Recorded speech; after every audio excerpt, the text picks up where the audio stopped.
If you're interested in improving your health, check out greenmedinfo.com by Sayer G. It's a fantastic site featuring tens of thousands of peer-reviewed scientific studies about the health benefits of various flora or plants.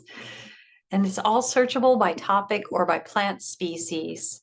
And the scientific studies measure the beneficial attributes of a lot of different plants.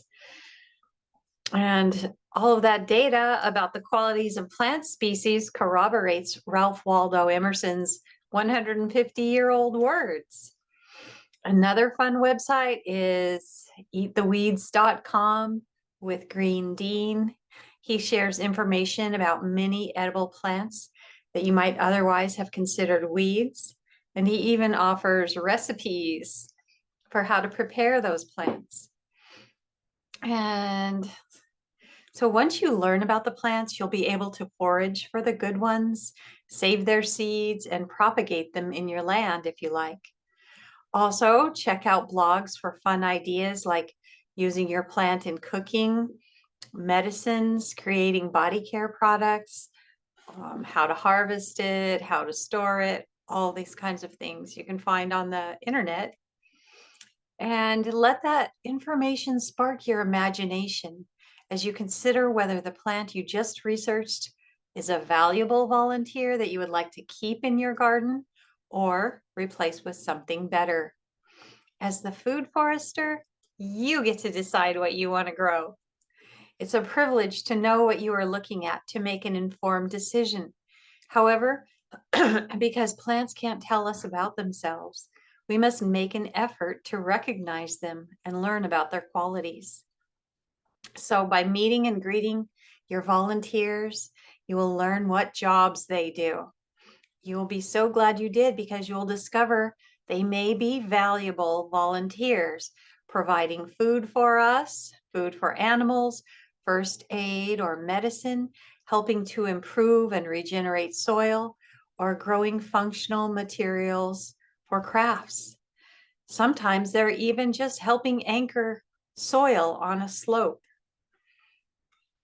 So I discovered that many so-called weeds were edible or helpful additions to our food forest community. That's why I stopped calling them weeds and began calling the plants that show up and grow up in the garden volunteers, a term that sounds fitting and shows gratitude for plants that grow voluntarily with no help from humans. Here's a true story. I once discovered a hideously ugly mushroom growing in the food forest. So I pulled it out and tried to remove it. And as I did, it released this brown dust that looked kind of like cinnamon when I pulled it out of the ground. I bagged it up and threw it in the trash, hoping that would be the end of it. I did that because I didn't like the way it looked. Later, I saw the same type of mushroom growing somewhere else in the food forest, so I decided to look it up. It turned out to be the food forest gardener's holy grail, grand prize, jackpot, best food forest helper ever.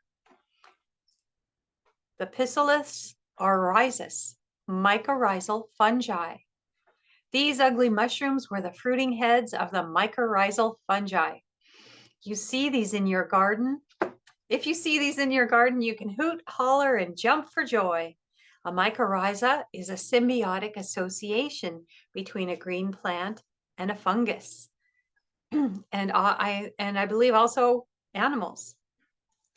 The plant supplies food to the fungus, and the fungus reciprocates with water and mineral nutrients taken from the soil. So each helps each other. So bottom line, these native and naturalized plants will grow spontaneously, each one contributing its unique qualities to the garden. They're offering their services, so don't get mad when they show up for work. Researching the features of the plants in your soil will help you decide which ones you prefer to keep in your garden and which ones to replace with something you like better. If you aren't sure, you can choose to let them stay for a while and see how it works out. Soon you will know many plants by sight, but new volunteers pop up in the food forest regularly.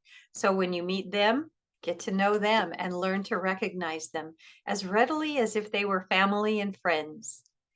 The more time you spend near plants, the more you recognize them.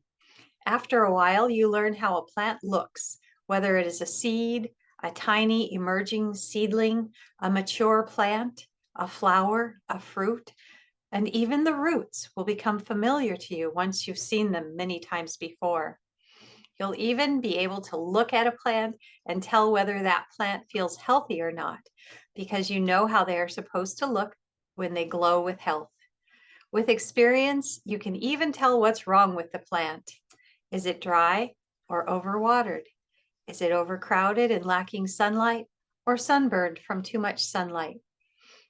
As you walk the land, you'll gain self-confidence, knowing what's growing, and feel prepared to guide yourself in making better decisions about keeping and replacing.